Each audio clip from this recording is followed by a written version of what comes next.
मैं सुधांशु जी आपसे ही पूछूंगा, वफ का जो कानून लाने की जरूरत क्या थी, बताइए आप मेरे को। आपको तो पता है खुद को कि समझो 9 लाख एकड़ है या 9.5 लाख, 10 लाख, जो भी है, हमारी जमीन है। आप ये अमेंडमेंट ला के हमको पता है कि बीजेपी की नीयत में ही खोट है।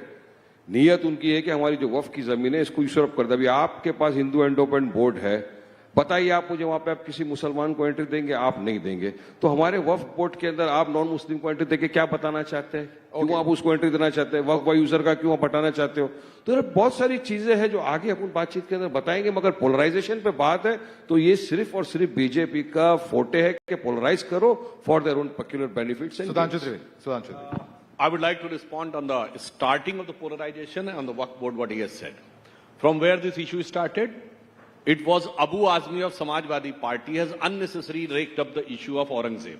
It was not us. Then followed by Mr. Rashid Alvi of Congress Party, followed by Imran Masood of Congress Party.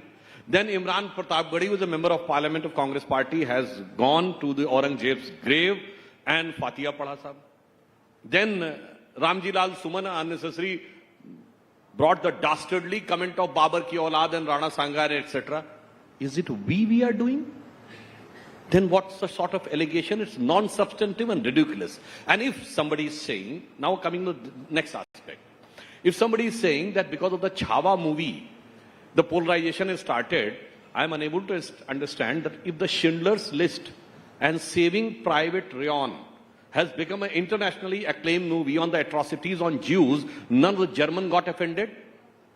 When we talk about that the Clive has done so much of atrocities, Hastings has done so much of atrocities, if the General Dyer has done that type of thing, if Bhagat Singh's movie was done and shown that how brutal the Britishers were, none of the Christians wrote up, oh, it is hurting our sentiment. Then how come the Babar Tughlaq Aurangzeb has become connected with the Muslims, and what is the logic of polarization in the modern world, I want to know. That is the mindset which is being built up inside, that you remain connected, or rather than set in the hundreds-year-old background and forget about the modern age of cyberspace, AI and other things which the world is marching ahead. So this is the fundamental problem. And that's why I would like to see one more thing, that if you look in the present politics, it's a food for thought all the Indians, that for Aurangzeb, cutting across the party line, all the Muslim leaders were standing. I'm not saying the Muslim society, but all Muslim leaders standing, whether it is a Congress, Communist, Samajwadi Party, or his party MIM, Muhafiz-e Majlis, Muhtarme Ittihadul Muslimin, Siyasat-e Secular Siyasat. He is having double M in that. But for Hindus, cutting across the party line, Hindu leaders were not standing for their Bhagwan. Now it has to point to think about it. For a tyrant ruler cutting across the party line, the Muslim leaders are standing, and for our God cutting across the party line, the Hindu leaders were not there. On the Waqf, I would like to say, it's not the issue. If it has been your land, it could have been a logical. But आपकी जमीन पे कोई claim कर दे, आप जमीन ऐसे ही दे देते हैं, कोर्ट में जाते हैं ना। 120 प्रॉपर्टीज दिल्ली की क्लेम की वक्फ बोर्ड ने, 2014 में जाते आते कांग्रेस ने सब दे दी, गवर्नमेंट ने। Can government claim a single instance in which the government has given away the property without contesting in the court?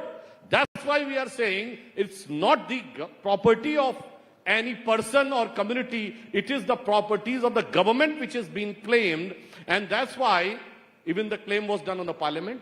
And one more thing, he's a lawyer, so he will be able to understand better. There is a time bound for the claim on the property, that is 12 years. If more than 12 years have gone to the possessions, nobody can claim. But in the Waqf Board case, it has been removed. Then, in the case of Places of Worship Act, the time was fixed on 15th August 47, but in the Waqf case, it is also removed. Means the Tiruchirappalli temple in Tamil Nadu was claimed on the basis of some order from Arcad Ka Nawab in 1572. What sort of logic it is? And even if you consider that this is a Waqf land, so Places of Worship Act, what says? It says that no places of worship can change the status in 15th August 47. So Tiruchirappalli ka mandir pe claim jo hai, it is in contradiction to the Places of Worship Act. It should have been withdrawn. No, वो भी नहीं करना है. Places of Worship Act का भी वही use करना है जहां पे हिंदू समाज को डैमेज हो, वक्फ को भी वहीं करना है जहां डैमेज हो। और लास्ट में मैं कहूंगा, it's a very peculiar logic. Other 1947 there were 30,000 acre land with Waqf board, now it is 9,60,000। ये कहते हैं हमने दी। साहब वो सोसाइटी इतनी प्रॉस्पेरस है कि 9,30,000 एकड़ तो दान दे दी है, और फिर कहते हैं साहब हम तो इतने गरीब और मजलूम हैं कि हमें रिजर्वेशन चाहिए। Such a dialectic logic have you ever heard? Nobody can believe this. तो इसलिए मैं सिर्फ कहूंगा, ये जस्ट वन लाइन, मरीजे सेकुलर सियासत पे लानत खुदा की, मर्ज बढ़ता गया जो दवा की। इस सेकुलर मर्ज ने ही इस देश को ज्यादा problem. All right. Waris Pathan, I'm coming back to Aurangzeb in just a minute, but one of the points that he made, and you mentioned Waqf by user.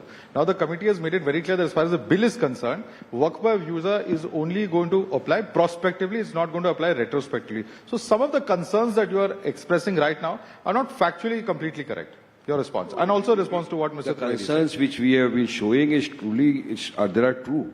See, the All India Muslim Personal Law Board has taken out a website that whosoever objects this amendment bill, they can raise it. And you won't believe, Madhav, crores of Muslims have objected to this. So when the Muslims have totally rejected the Waqf bill, why does Modi want to get it? The moot question is that. That is why we said, they will say, okay, this property is under dispute, now you cannot go there, they go into the court. These things are going to happen in the country. So why do they want to get into all this kind of thing? Now Sudhanshu ji spoke about Aurangzeb. मैं सुधांशु जी आपको एक बात बताना चाहूंगा, ये polarise का ही topic चल रहा था।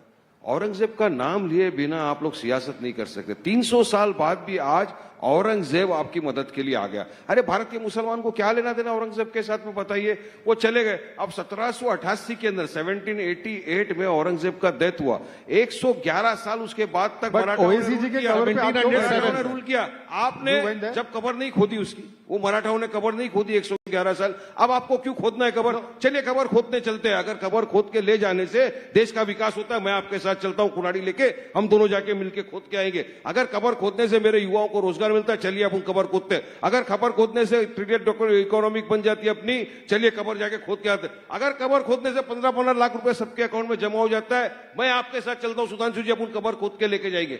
अरे कबर खोदने से कुछ फायदा नहीं होने वाला, सिर्फ आपके सेटिस्फेक्शन ही को आपने बता दिया, देख क्या हिंदुत्व के चैंपियंस हमने क्या करके दिखा दिया, जबकि एएसआई प्रोटेक्टेड मॉन्यूमेंट, फिर आप बोलेगे नहीं भी वो वक्फ की जमीन आ गई। तो आपको पोलराइज करना है तो कुछ अच्छी चीज पे लाइए, खाली हिंदू मुस्लिम। पिछले 30 दिन से आपने सही कहा, एसपी ने आपका काम कर दिया, उसके एमएलए ने आपको बराबर झुंझुना दे दिया, औरंगजेब का नाम लेके आप बजाते जा रहे हो। अभी उसके एमपी ने परसों एक झुंझुना दे दिया, आप बजाते हो रंगा संगा का। तो मतलब एसपी ही आपकी बी टीम है, तो आप भी मानते हो कि उसने आपको एक मौका दे दिया, आपने पूरे विकास से, डेवलपमेंट के तमाम मुद्दों से लोगों का ध्यान भटका दिया। आज युवा पूछ रहा था महाराष्ट्र में, खास तौर से माधव, जब बजट सेशन चालू होने वाला था, फर्स्ट डे उन्होंने धमाका कर दिया। आज महाराष्ट्र के अंदर पूना का रेप केस के ऊपर बात होने वाली थी, मुंडे के ऊपर जो मर्डर का चार्ज लगने वाला था उसके ऊपर बात होने वाली थी, किसान फार्मर जो हर दिन आत्महत्या कर रहा है उसके ऊपर बात होने वाली थी, मगर तमाम बातों से ध्यान भटका दिया और पूरा बजट सेशन खराब कर दिया, जिसका पूरा कसूरवार एसपी का एमएलए था, जिसने बीजेपी को मदद जी, एक सवाल, अगर अब सुधांशु जी उसके बारे में कुछ नहीं बोलेंगे। बिल्कुल पूछूंगा, बट आपसे एक सवाल मैं ये पूछना चाहता हूं, you can accuse BJP of practising politics of polarisation, that is perfectly fine, but why did you visit the grave of Aurangzeb along with your leader mister Owaisi then sir? देखिए Madhav, it is ASI protected monument. Visit a grave, okay, we've been there, we went there, remove the ASI protection, we won't go there. But on the other hand, Advani ji, he visited the grave of Jinnah. Prime Minister Modi visited the grave of Bahadur Shah Zafar. You won't call them anything. Why? What is the harm in visiting the grave? There is no harm in visiting the grave. Any stretch of imagination, sir, Aurangzeb is a tyrant. I hope you agree to that. So why are you venerating such a person? Why are you respecting such a person? I go with the history. Now you cannot change the history. If you want to dig up the grave, I will tell Sudhanshu ji, okay, let us go and dig up Taj Mahal as well, Red Fort as well, because they are also built up by the Mughals. You hate Mughals, but you love the Mughlai dishes. Okay. They love it very much. They love butter chicken. They love Mughlai dishes. You are practicing the politics. They have the Mughals. But from 15 August, 26 January, from the Prime Minister unruffles the flag. That you won't touch anything. But you want to dig up the grave after 300 years. I'm asking after 300 years. Why? I thought the country is going forward. I wanted the country to go forward, have bullet trains, employment. Like China has gone so forward, but we have gone 300 years back. Okay, every day since 30 days we are talking about 300 back history. And second one, just 10 seconds. Why don't we talk about the Britishers? Ek minute, Sudhanshu bhai. आप मुगलों की बात कर लेते हो, रंगा संगा की आपने बात कर लिया, आप अंग्रेजों की बात क्यों नहीं करते? जनरल डायर ने अच्छा काम किया था, जलियांवाला बाग मैसेकर कर दिया था, उसकी बात नहीं करेंगे, क्योंकि उसकी आप बात करोगे तो आपको उसके चमचों की बात करना पड़ेगा, आपको उसके बुट लिकर्स की बात करना पड़ेगा, उनकी बात करना पड़ेगा जो माफीनामे पे माफीनामे दे रहे थे अंग्रेजों को। इसलिए आप हिस्ट्री में वहां नहीं जाना चाहते। One by one. Let's go one by one, Varis Pathan. The money issues that you have covered. But I want to ask you on the first question that he raised, that by removing the grave, will we be undoing history? Shouldn't the grave be there so that we know this person is a tyrant? What is the BJP's position? Are First, you in I favor of will removing the grave? take out the mask from his face. इन्होंने क्या कहा कि मुस्लिमों का औरंगजेब से क्या मतलब है? इन्हीं के नेता अकबरुद्दीन ओवैसी बोले थे ना, हमने 800 साल इस मुल्क पे हुकूमत की। ये हम कौन थे और 800 साल हुकूमत करने वाले कौन थे? अभी इनके मुंह से निकला, इनके नेताओं ने बोला था आगरे का ताजमहल तुम्हारे बाप ने बनवाया, लाल किला तुम्हारे बाप ने बनवाया। मेरे भाई, ये बाप कौन बना रहा है? आप बना रहे हैं, हम नहीं बना रहे हैं। और अभी राणा सांगा वाले स्टेटमेंट में याद करिए, रामलीलाल सुमन का स्टेटमेंट क्या है? कोट अनकोट, मुसलमान बाबर की औलाद हैं, तुम राणा सांगा की औलाद हो। अखिलेश जी ने भी अपोज नहीं किया on the first part of the statement of Ramjilal Suman. न ये बोल रहे हैं, इसका मतलब फर्स्ट पार्ट इज एक्सेप्टेड। आप बोल रहे हैं, हम नहीं बोल रहे हैं। आप समाजवादी पार्टी को सवाल करो कि उनका क्या रंगा मानना है। हम तो सिर्फ इतना बोल रहे हैं कि वायलेंस नहीं होना चाहिए, तोड़बाजी नहीं होना चाहिए। मैंने तो आपको कोट किया। अब दूसरी बात इन्होंने कहा उखाड़ने की क्या जरूरत है? हम भी मानते हैं, मगर मैं पूछना चाहता हूं, जब ये देश आजाद हुआ, हर बड़े शहर के हर बड़े बड़े चौराहों पे किंग जॉर्ज, क्वीन विक्टोरिया, फलाने फलाने वॉइस रॉय मूर्तियां लगी थी कि नहीं? उखाड़ी गई थी कि नहीं? क्यों उखाड़ी थी कांग्रेस ने? ये गुलामी के प्रतीक हैं, ये खड़े होकर भारत की को सम्मान नहीं देंगे। 1968 तक दुख की बात थी, किंग जॉर्ज की मूर्ति इंडिया गेट पे लगी रही थी, उखाड़ी गई थी कि नहीं? तो मैं तो सिंपल सी बात कह रहा हूं भाई, जो पॉजिटिव देता हूं इंस्पिरेशन, उसको अब मैं ये कहना चाहूंगा, औरंगजेब से तो इन लोगों को बड़ी मोहब्बत है। एक से एक बड़े इसको मोहब्बत है, बताओ मुझे यहाँ पे औरंगजेब को कौन सी मोहब्बत है? मैं प्रूव कर रहा हूं, अभी सुनिए ना। औरंगजेब की एक कब्र पे जाते हुए इनका और ओवैसी जी का फोटो है। सैयद इब्राहिम रस खान की कब्र पे गए हैं? नहीं। आलम शेख की कब्र पे गए हैं? नहीं। मलक मोहम्मद जायसी की कब्र पे गए हैं? नहीं। अब्दुल रहीम खान की कब्र पे गए हैं? नहीं। जिन्ना की कब्र पे भी नहीं गए? गए? नहीं। यहाँ पे मोदी जी गए थे, अडानी जी गए थे। अब मैं बताना चाहता हूं, आगे ले जाओ, पीछे क्यों ले जा रहे हो? हमने डॉक्टर कलाम को प्रेसिडेंट बनाया। आलमे इस्लाम में पिछले 300-400 सालों में कोई इतना बड़ा साइंटिस्ट पैदा नहीं हुआ। Not about India, entire Islamic world में जो बैतुल हिकमत था ना 10th सेंचुरी का, उसके बाद से पैदा होने बंद हो गए इस्लाम में साइंटिस्ट लोग। वो कलाम साहब को बनाया। मगर मैं आप लोगों से कहता हूं, कलाम साहब का नमाज जनाजा और याकूब मेनन का नमाज जनाजा एक दिन हुआ।